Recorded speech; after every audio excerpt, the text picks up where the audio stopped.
Hello and welcome. This is 360 Youth Dialogue here on Third Eye Africa Television. I am Juliet Omura. Today's episode, we're taking a turn at a look at, religion as a tool for peace building, as a tool for peace and security. Is religion really a tool for peace building and security?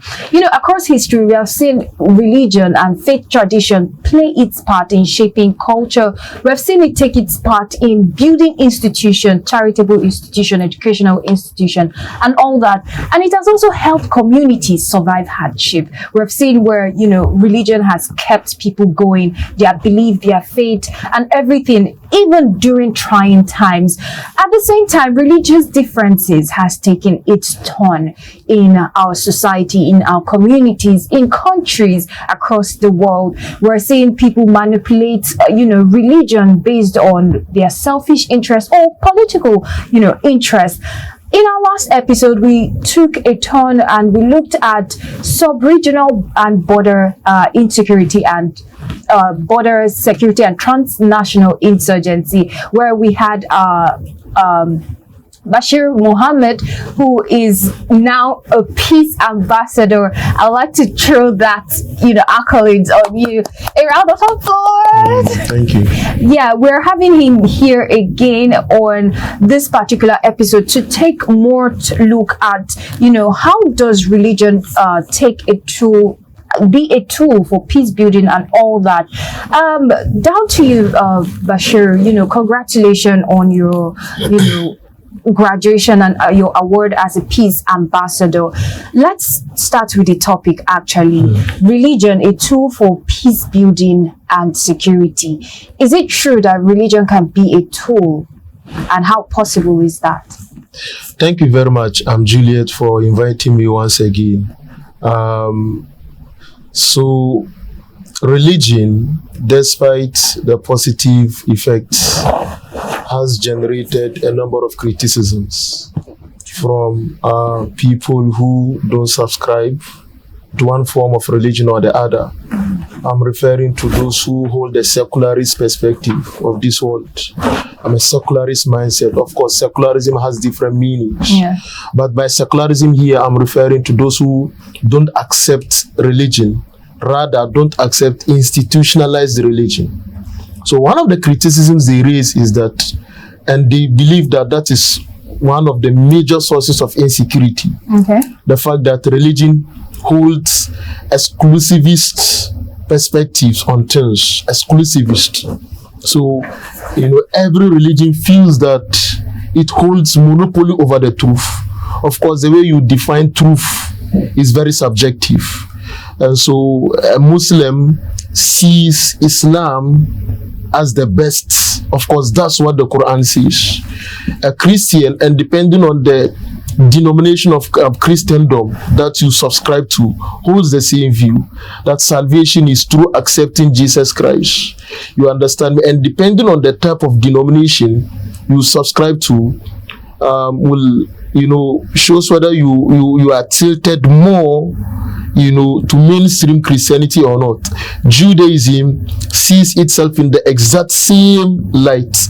You go to Hindu, and so they are saying, I'm referring to these critics, that because fundamentally every religion holds this exclusivist perspective over what is true, that in the long run tend to be a source of insecurity.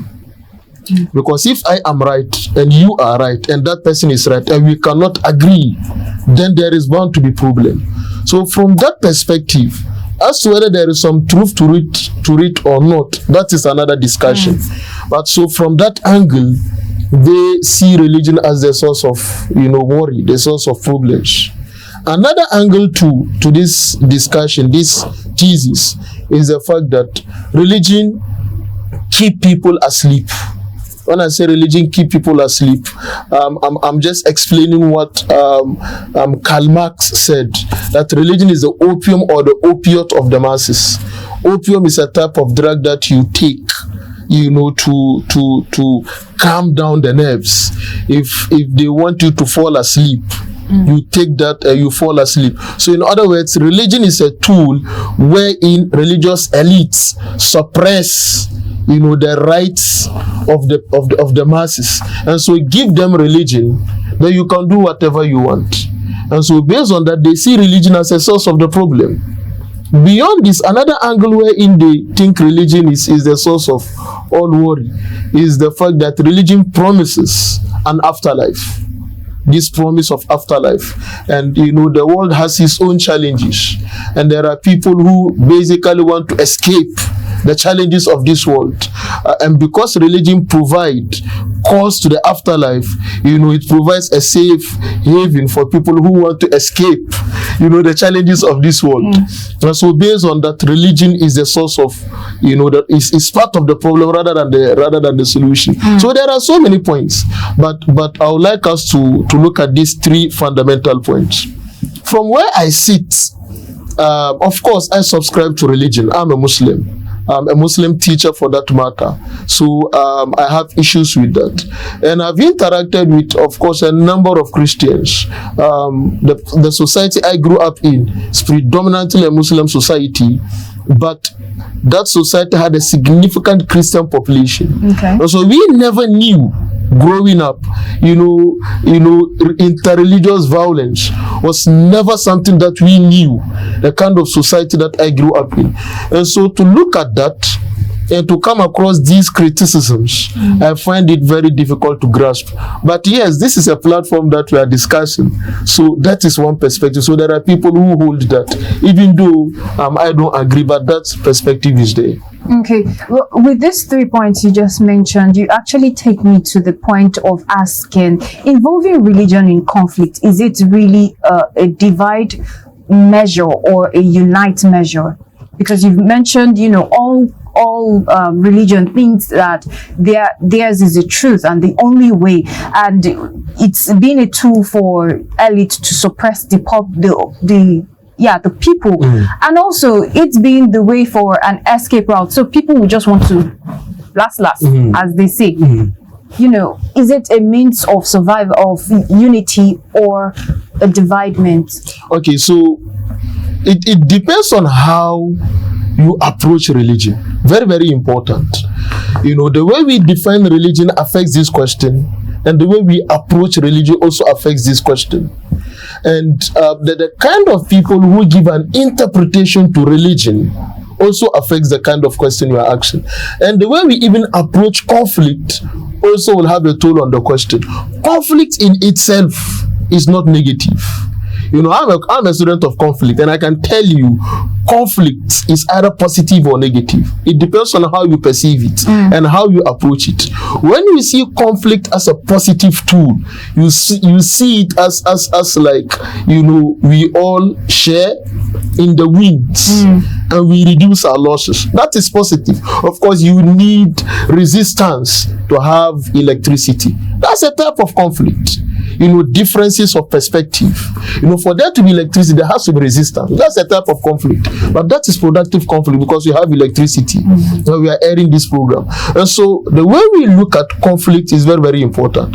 But if you have to look at it from a destructive perspective, where we look at conflict in negative sum game, where one side takes all, one side wins. I am right, all others are wrong. All others are wrong. Yes, we have seen religion play a role in positive conflict, and we have seen religion play a role in negative conflict. And so there are people who are doing very well productively, very well against corruption. And you ask them what's their inspiration. The inspiration is their religion. And you find people come, survive the worst of circumstances you can think about. The worst of circumstances. And it is religion that keeps them going. I always mention the story of this woman who lost her husband, lost her father, and lost her brother in a single instance. You understand? An incident happened where she lost her father, and they told her, "You lost your father." She said, "No problem." And they told her, "You lost your younger brother." She said, "No, but they told her, you lost your husband." And she started shedding tears. You know, how do you get such a woman to survive the challenges of this world? Religion. You understand me? The Black American community within the US is still vibrant, despite all what it went through. Years of slave trade. For them to survive it, religion. Yeah, think about what the African continent went through, and think about what the Jews went through, and think about what some of the Eastern Christians went through, and think about what some of medieval Muslim world went through. Religion is what kept these societies going. So that is from a positive perspective. You know, so yes, religion plays a role in positive conflict and in negative conflict. At the end of the day, interpretation is very, very important. You know, who do we give religious authority to?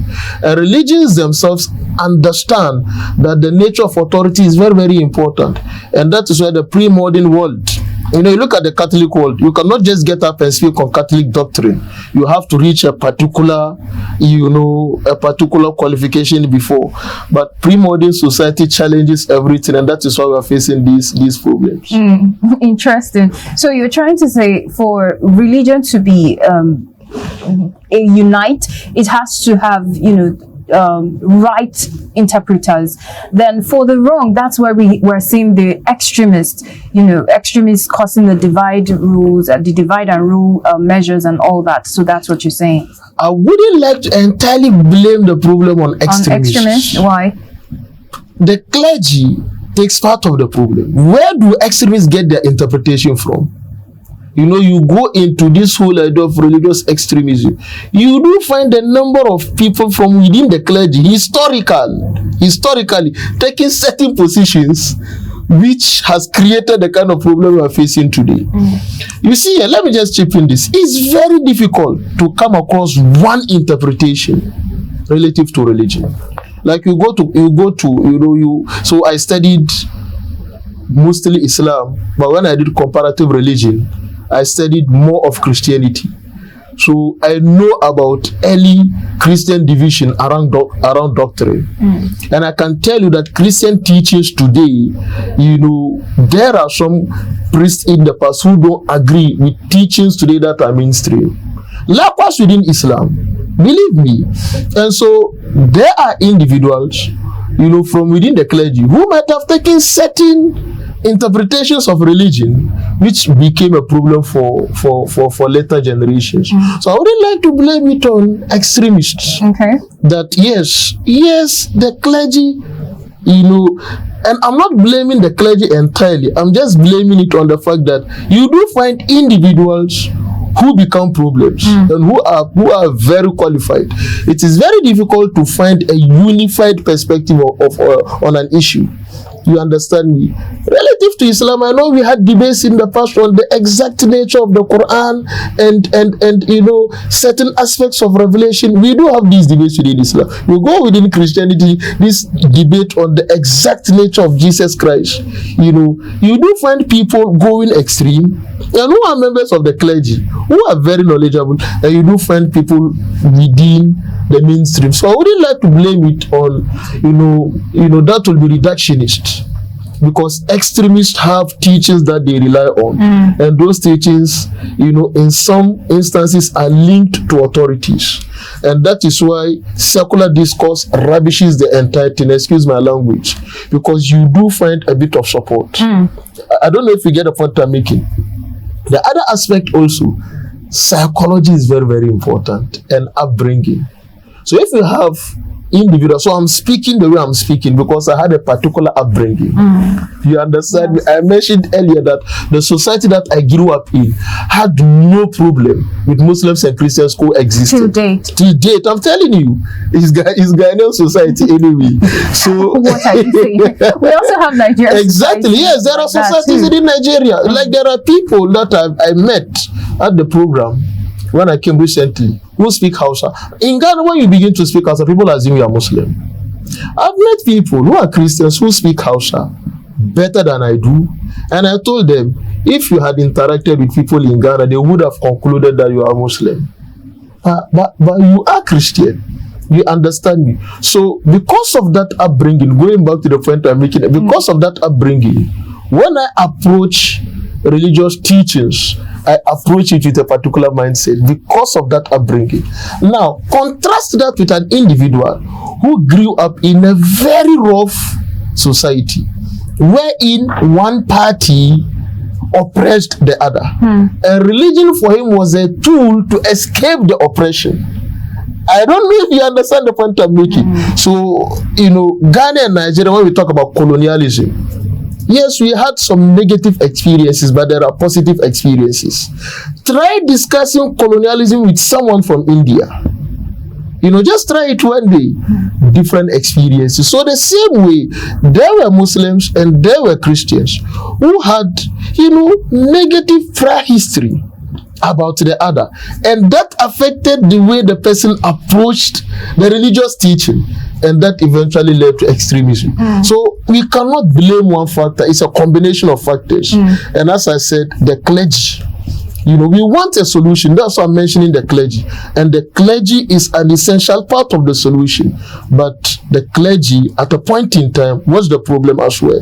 If we don't agree that this is a problem and that is a problem, how then do we get solutions? I don't know if you get the point I'm making. So I'm not saying this to blame the clergy. Yes. I'm saying this to make the point that if we want a solution, it must come from the clergy, or the clergy must play a very important role, because extremists rely on certain teachings which came out of the clergy themselves.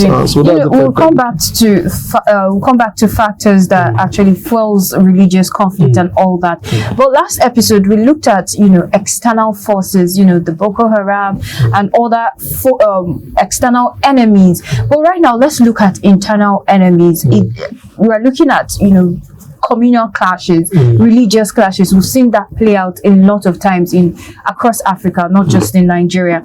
Is it because there are differences? You talked about psychology. Is it because there are differences in beliefs and values? And why I ask this is because all religion preach about love, preach about peace, preach about justice. And why are we now seeing conflict play out if all religion preach the same core belief and value?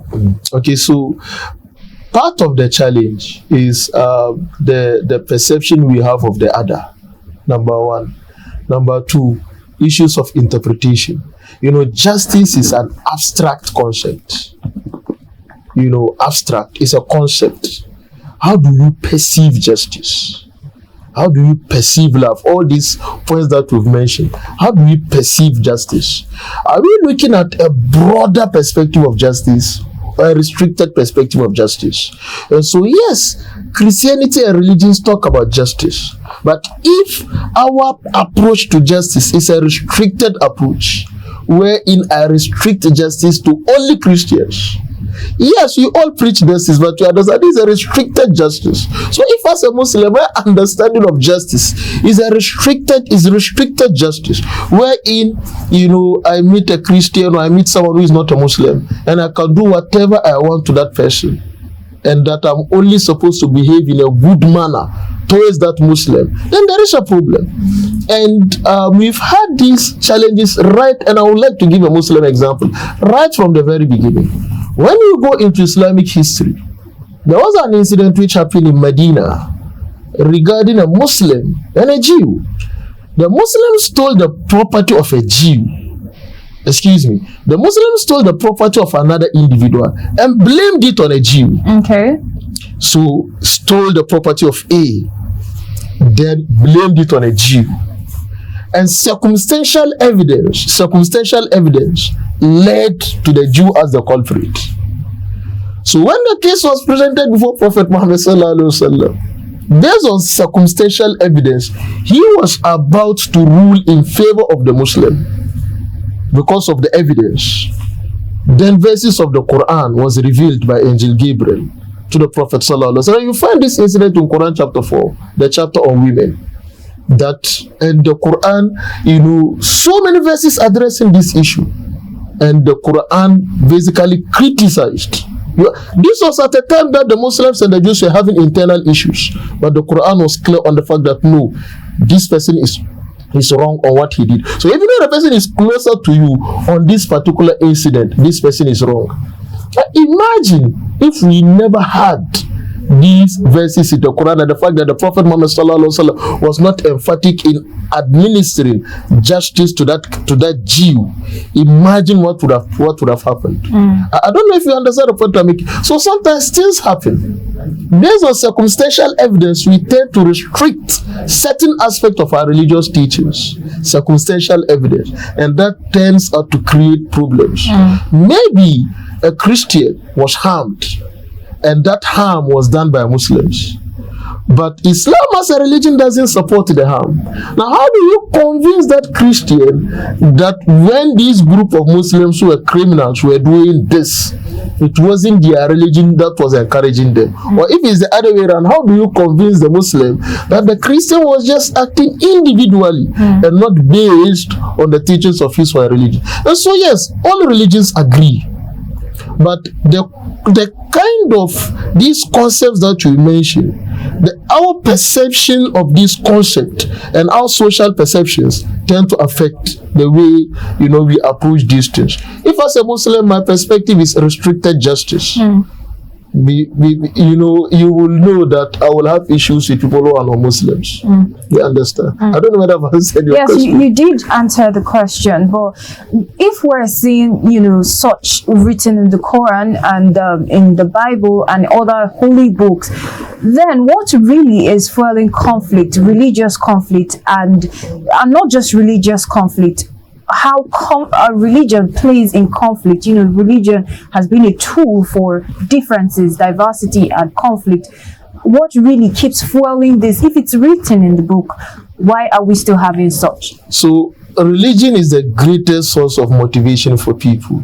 So if you are like a serious Christian, Juliet, and I want you to do something, all I have to do is link it to Christian teachings and make it appear to you that Christian teachings support this. That was what fueled the Crusades during the medieval era. The fact that you had people who were so much into Christian teachings. So all you needed to do was an economic struggle, but just make it appear Christian, then you will gather support. So that is what, because religion is a tool of motivation.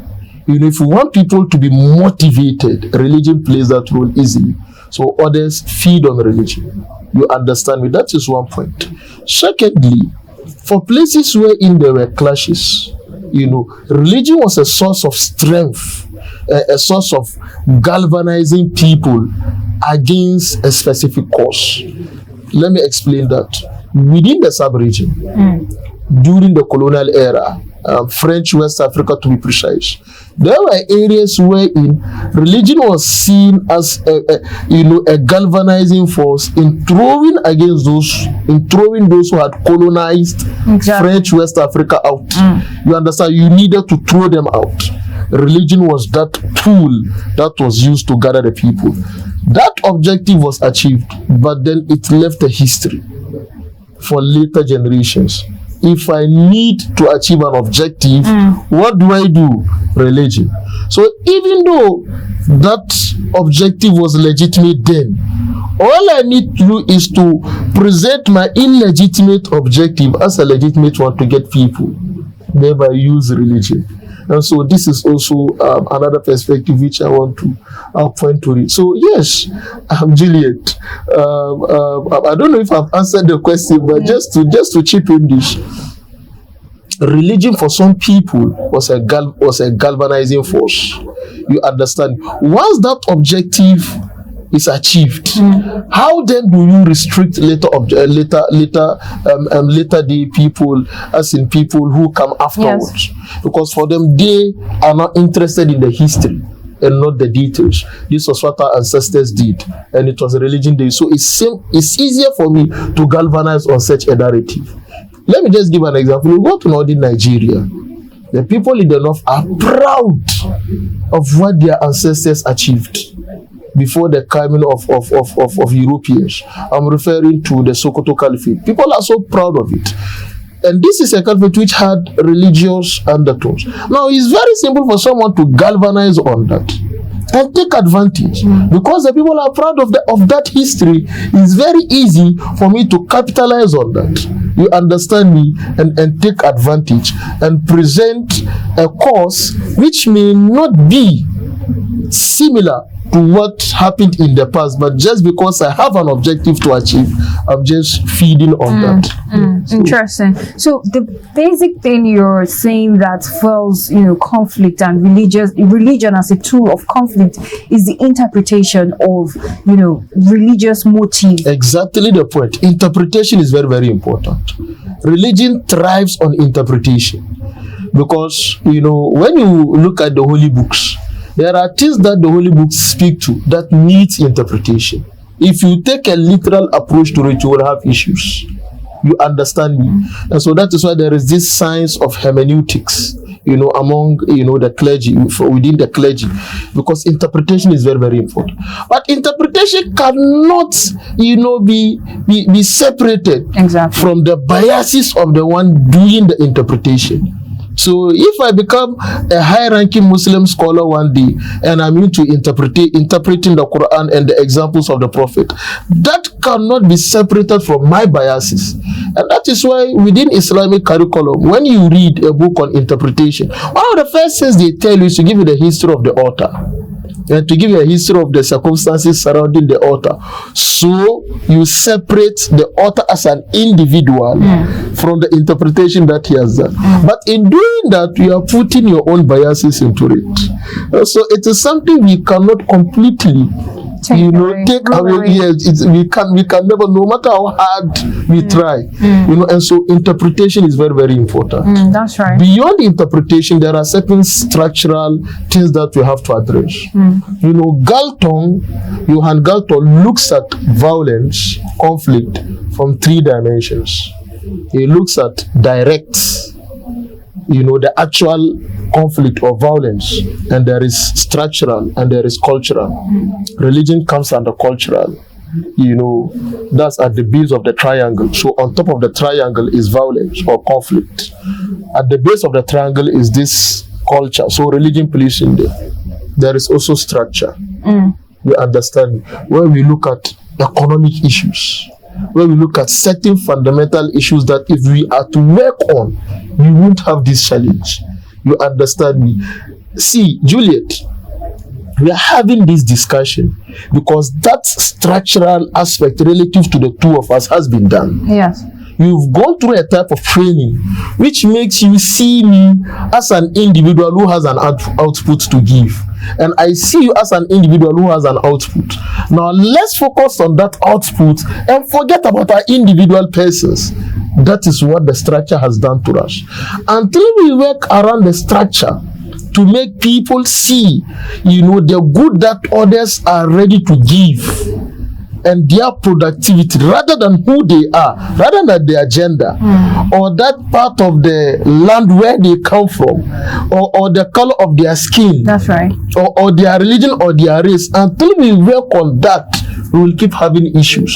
This is not religion because religion is clear on this issue. So it's structural. So we will blame religion when it is structural. I don't know if you get the point I'm making. So yes, in working around the issues of interpretation, you have to look at this. That let's get people at a very early age to work towards solving, problems that affect everyone. We are discussing this because it affects all of us. If we don't train people from a very early beginning to focus on output, so this is a common challenge. Juliet is female, but her perspective on the issue is deeper than mine, and so let me accept it. Until we train people to understand this, and that is working around the structure, we will have an issue and we'll be blaming religion. Moving forward from all these, like you said, interpretation is that plays a very crucial part, and you cannot take interpretation away from the biases of the person that, for the clergyman, he's a Muslim, an Islamic clergyman, or a Christian clergyman, or a Judaized clergyman, or whatever religion, whoever is interpreting the religion to the people, you can't take their biases from them. Exactly. And that brings me to a point of trust. And you said every religion holds exclusivity of the truth. Then how do we tie trust between each religion Why is the trust between religious community important, and how do we tie this trust together? So trust is very, very important when we come to building across faith relations. That's usually where we see the role played by trust. When we lose trust, then we cannot build bridges. You understand me? But before we get to this issue of trust, certain things must inform trust. That's why earlier I was making the point that we have to work around the structure. Very important in the way we raise our young ones and the way we relate with each other. If the society that I said I grew up in, imagine it was a predominantly Muslim society. Imagine if the Muslims have behaved in a particular way toward the Christian.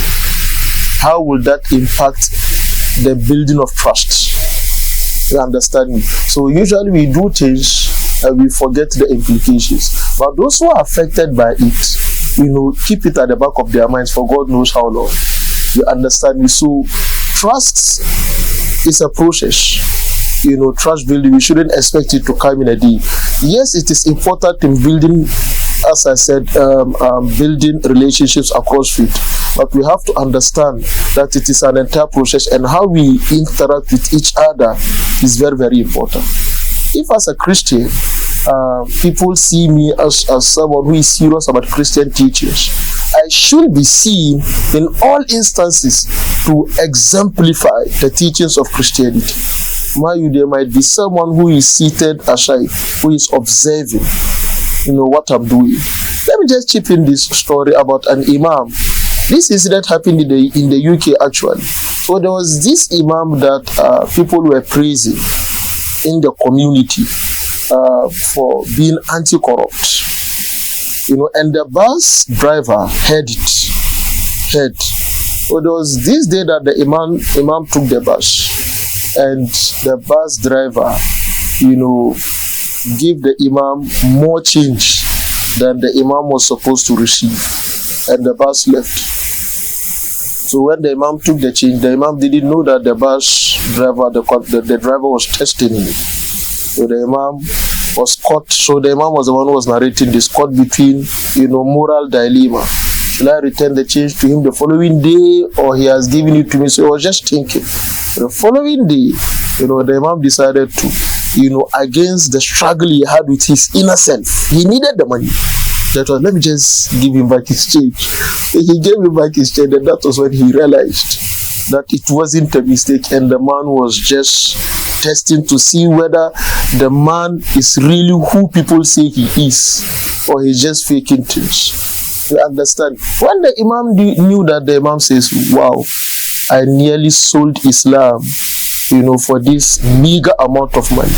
Because that bus driver wouldn't have seen the imam. He would have judged his entire religion. And so sometimes we have to look at this across board.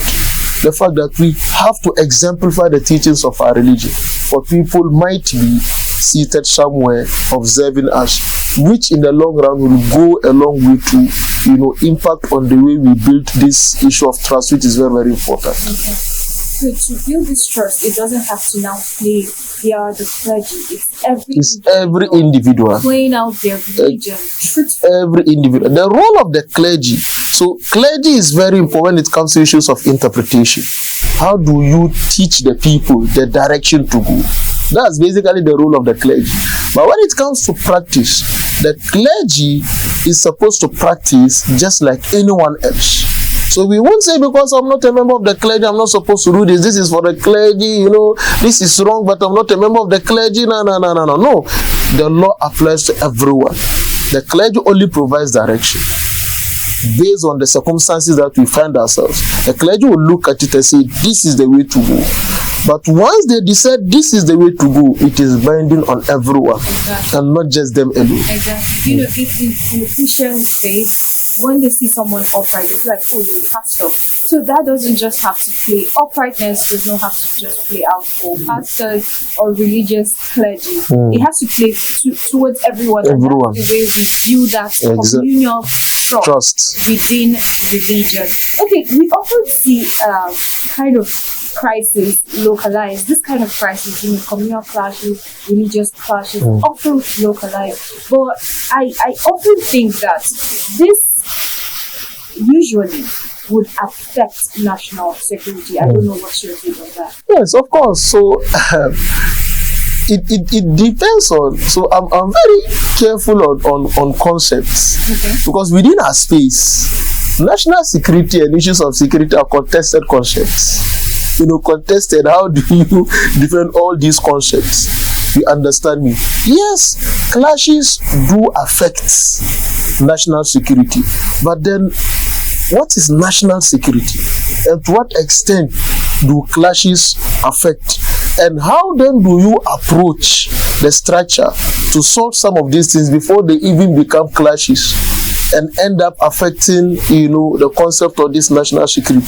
When we look at issues of national security as just territorial integrity, which we spoke about the last time, this issue of border security, then we are looking at a restricted aspect of it. But when we have a broad perspective of national security, then we will appreciate that we don't need clashes to understand that we have a security issue. We look at certain indications. Once we begin to see that trust is going down, we have an issue.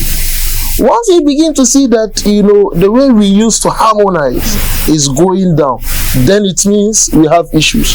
For instance, the issue that is happening now, within the country, within Nigeria. I have met a number of Christian colleagues and friends who told me that the issue was not like that before. It means the issue had to degenerate. So our failure as people was we didn't diagnose the issue when we saw it degenerating up to the level it has gotten to now, which is very difficult to deal with now. So once the issue started degenerating, even though as a people we were not having a national crisis, if we had approached security from a broader perspective, we would have seen that there is an issue. Because broader security from a broad perspective affects education, it affects health, it affects certain fundamental things that we share. Once we realize that those things are in danger, even though we are not fighting, broad security tells you that there is an issue. Indeed. But just before we take a short break here, how can the government, how can communities, how can institutions, families, individuals, I started from the very, very top to the very last person. How can we respond to manage religious conflict? You said right now we've seen it deteriorate to what it is right now. How can we watch and manage it the way it is right now? So I'm looking at two perspectives. One is our inner selves. The other is the psychology of the other, how we view the other. So we have to work on ourselves to be very faithful to our religion. That's from a spiritual perspective. The other perspective too is from the perspective of the mind. You understand me? There are things that when you look at it from a spiritual perspective, that is linked to the emotional. That is different from the rational. So we have to work on the emotional and work on the rational. Rationality teaches that, irrespective of the various religions that people subscribe to, they are still human beings. So I have to respect you first of all as human. In fact, why have we even degenerated into just looking at people as human beings? Even animals. I'm telling you, animals, they have certain rights. And the way we treat even animals, I'm not even looking at the level of humans. Even, our rationale even, teaches that even animals, we have to treat animals in a certain way. How much more humans? And so we have generated to the point that we are now discussing this. It's very unfortunate. And so we shouldn't just look at the emotional side of it, the rationale. And that is why, this quotation from Imam Ghazali, a very famous scholar within Islamic history, he said, revelation and the human mind is like the eye, sight, and sunlight. So you can have sight. If there is no light, sunlight, you cannot see. You can have sunlight. If you are blind, you still cannot see. So by sunlight, he was referring to revelation, that is religion.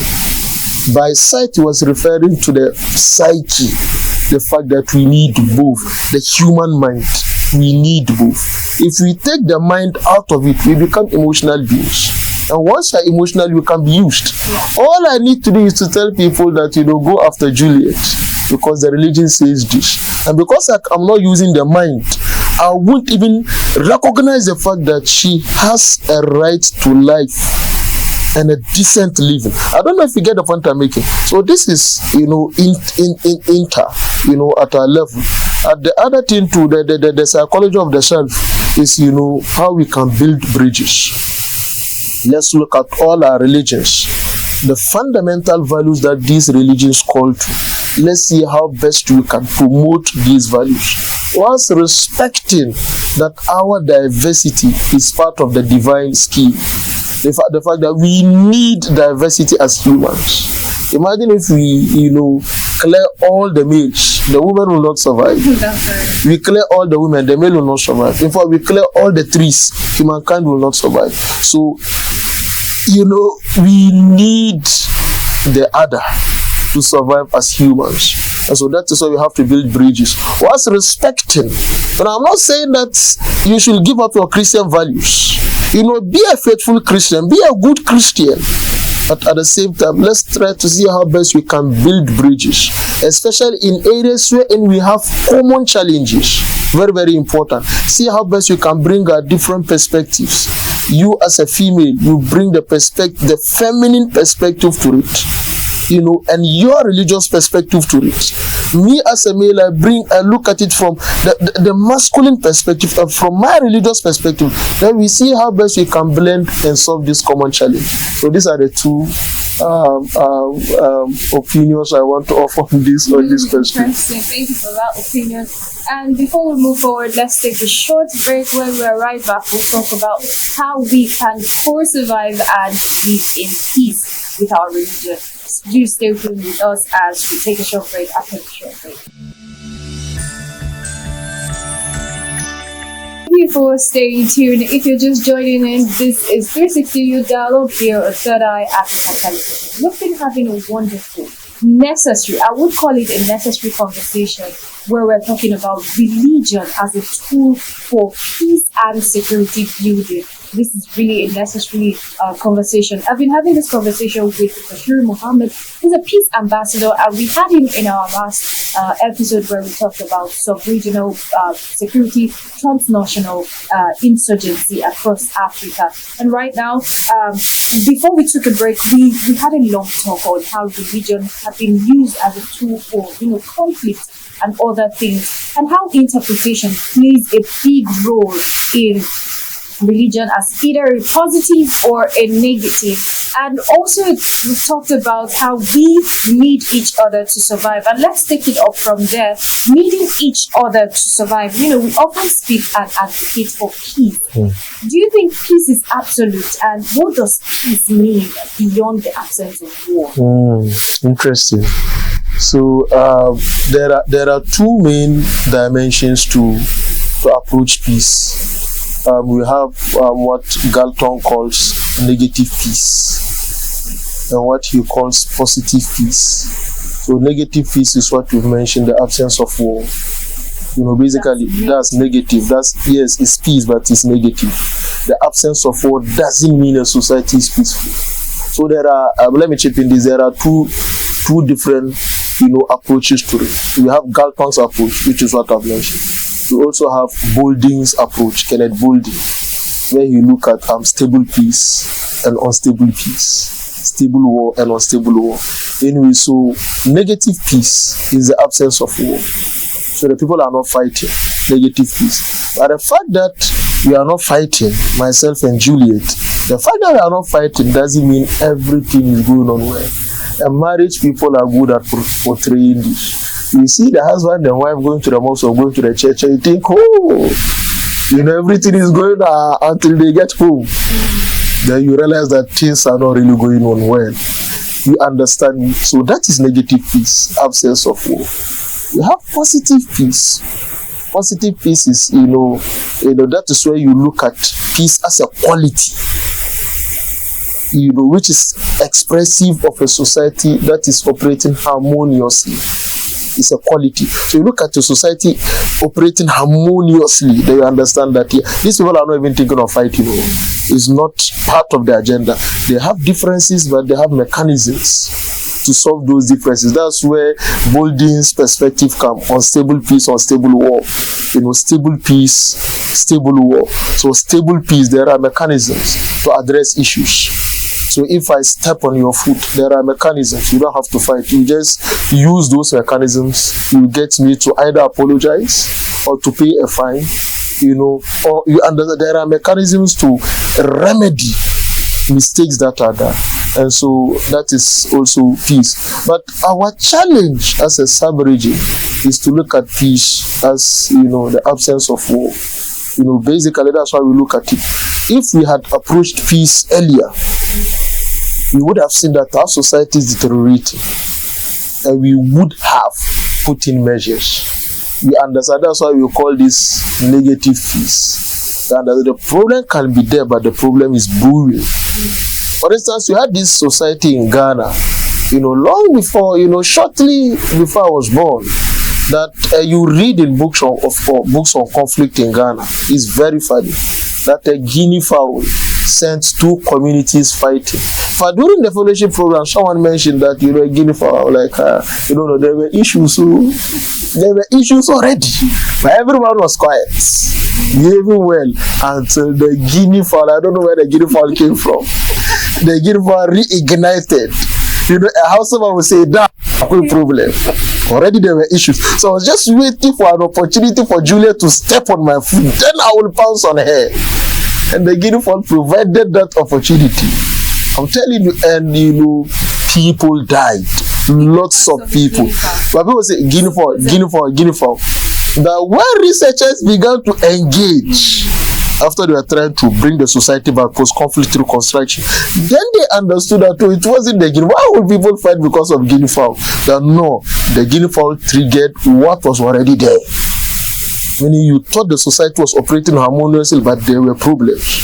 In most of our societies, this is actually the challenge. There are fundamental issues which we are not addressing.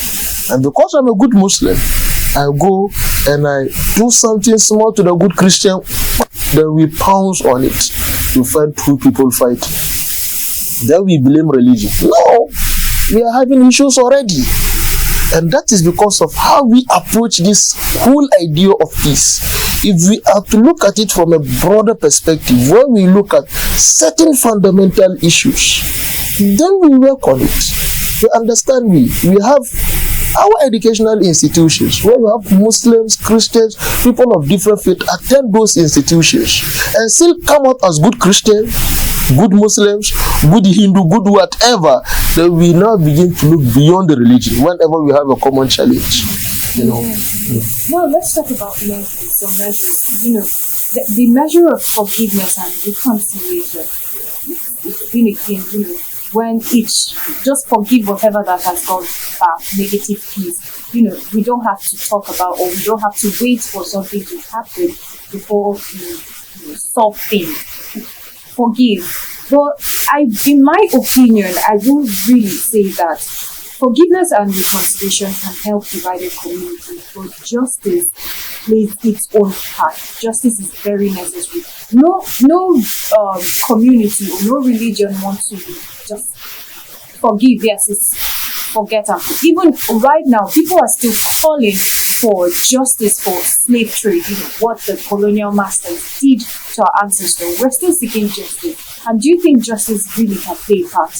Juliet has touched on a point that, I remember when this thing came up in class, back at my school when I did, at Kofiana when I did. So this whole debate around peace and justice, in fact, it came up again when I came for this fellowship program. I am biased towards peace, wherein we push reconciliation and forgiveness. Until when I came here and I met people who shared experiences of what happened. People who were directly impacted by what happened. When I heard their perspective for the first time, that pushed me to reconsider the perspective I held earlier. Even though I do stand by that perspective, I have modified it a bit. In fact, I modified it into context is very, very important.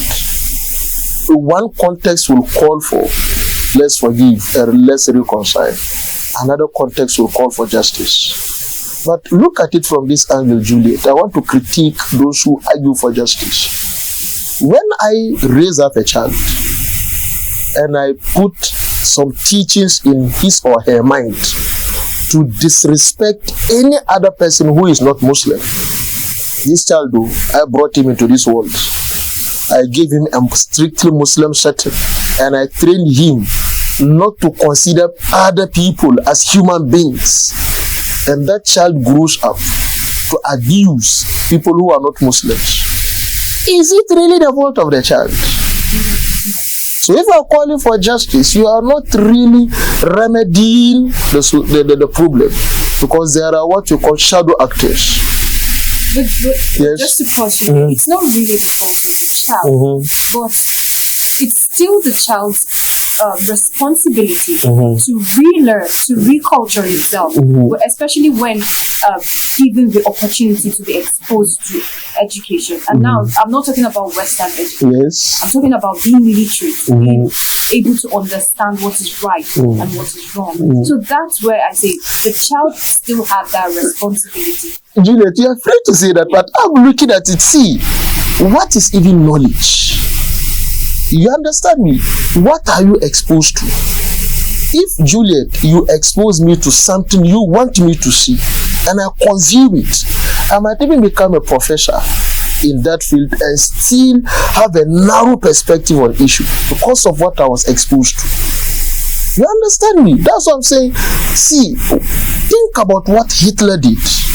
It was because of a conception he had of a particular group of people, which was not entirely his fault. The fault of those who fed him with that conception. But when you punish an individual, what about the shadow actors? I'm not saying justice shouldn't be done, but I'm saying let's have a broader perspective on this whole issue. That's why I said the last time, terrorism is the challenge, not the terrorists. When we understand this, then we understand everyone has a role to play. We can just punish, but the problem will still be there. You understand me? So yes, a blend of both. Let's blend both. Let's encourage reconciliation, peace. At the same time, let's punish certain culprits. But punishment should go beyond just punishing the person who is seen to be engaged in what he or she, is reported to have done. It should go beyond that. That even shadow actors, usually shadow actors are not seen. Look at what is happening in the Sahel. All these groups, where are they getting the weapons from? So you can go and finish all these people. So long as the weapons are coming, you are not diagnosing the problem. But as I say, let's look at a broader perspective of it. So it's a blend. Let's encourage reconciliation. In the case of Ghana, when Ghana came out of military rule and President Kufuor won power in 2001, that was what he pushed for. And people had issues. I remember as a child, in those days, I was then in junior high school. People had issues with the then president, while he was encouraging reconciliation, and we had a reconciliation body, wherein people came out to speak against the military establishment and certain officers who were in power, and he encouraged reconciliation. And later on, when some of these military elements passed, when they died, the conversation had changed. And I can tell you, a number of Ghanaians now don't want to go back to that experience, and are still as if nothing happened. That's what reconciliation does. But again, you do find instances whereby people who did certain things should be punished, at least to deter others from taking advantage of this peace and reconciliation that we are calling in for. So it's a blend. And you speak with a lot of experience. I just want you, have you ever witnessed interreligious cooperation initiative? Would you like to describe what it is and why is it necessary and the lessons society can take out of this? Okay, so within my country, we've had a number of interreligious. In fact, about So that was 2 years ago at the University of Ghana. We had a program. Pennsylvania University came to investigate Ghana's interreligious, some of us were invited to speak at that. But beyond that, within the sub-region, I must comment what the former Archbishop of Abuja is doing, the Cardinal Onayeka Foundation for Peace. So it's a fellowship program that we went through, interreligious dialogue, conflict, transformation, and mediation.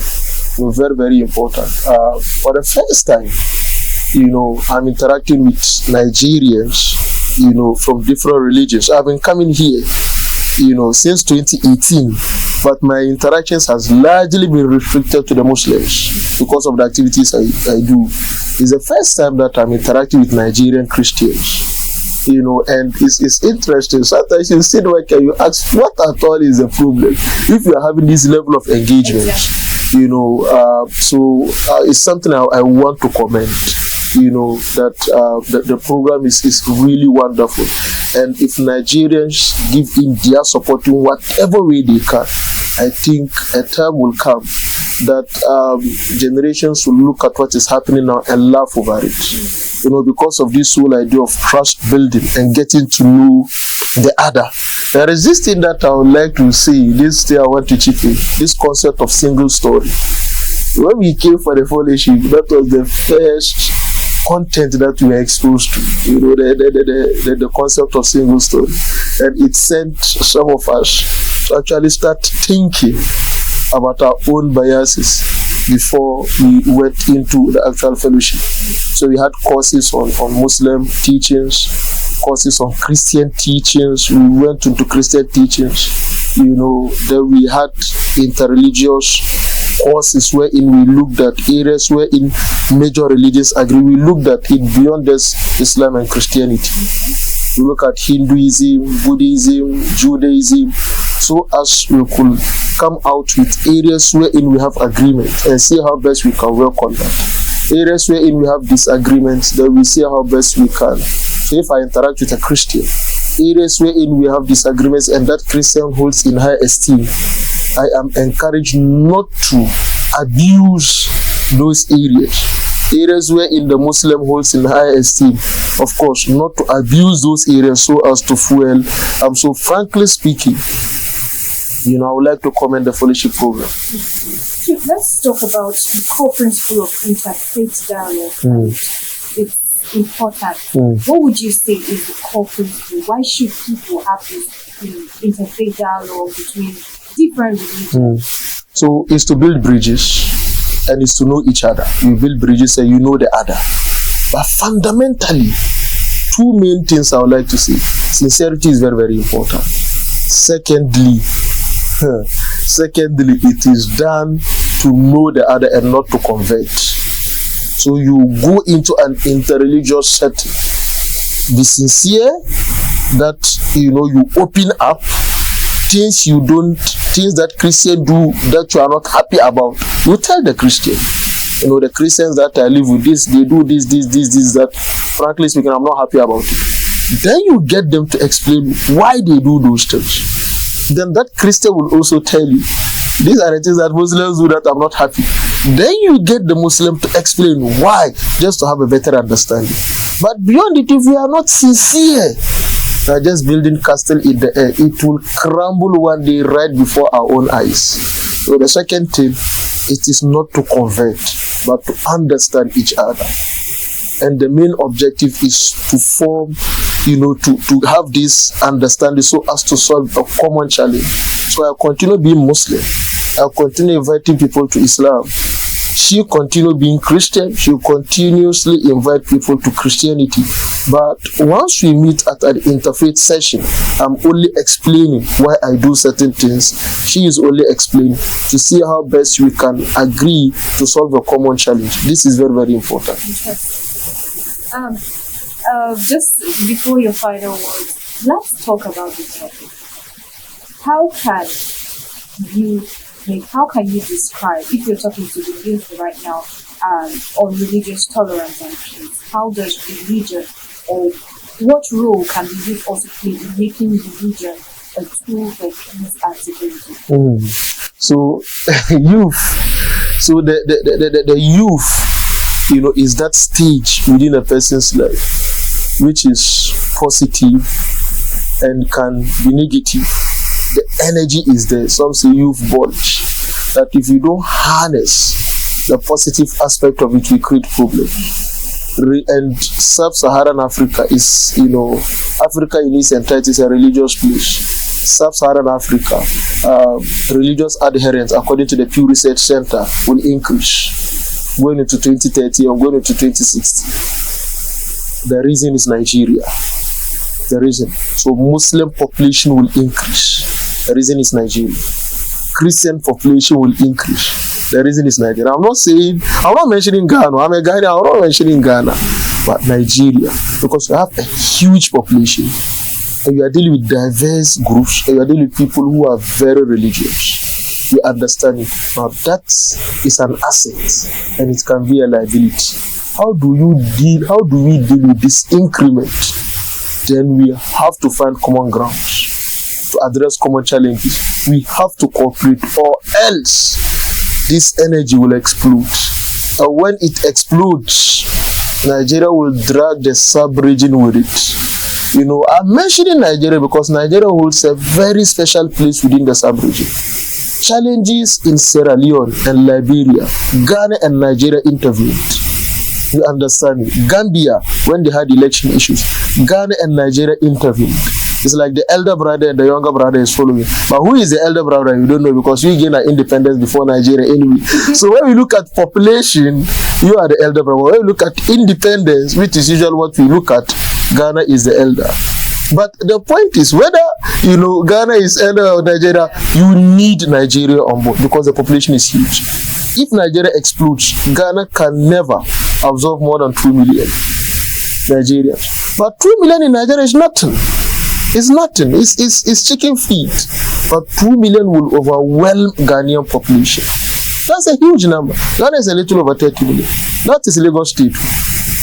Look at it. That's a little over Lagos State.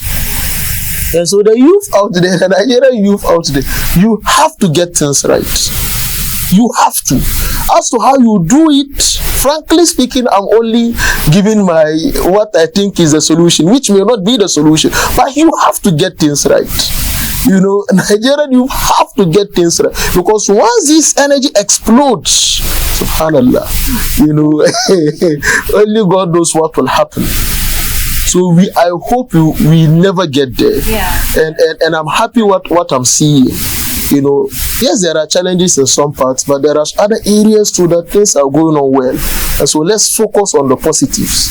Hopefully when we do our things right, the positive will overshadow the negative. That's what we're looking out for. That's what we pray for. Thank you so much, Bashiru, You're welcome. for coming by and for your thoughts and opinions. I really appreciate it. Thank you so much. You're welcome. And to our audience, it's good to have you join us same time, same station here at Third Eye Africa Television. Today, I've taken a lot from this conversation. We need each other to survive. Christian, Muslim, Judaist, Hindu, whatever religion you practice, even the traditional worshippers, atheists, whatever religion you practice, you can come up with your own religion. But we need each other to survive. We need each other together to be able to build peace, like he said, to bridge the peace. That's why we're having interfaith dialogue. That's why religion is important. And thank you so much for watching. And my name is Juliet Omura. Keep watching Third Eye at 7.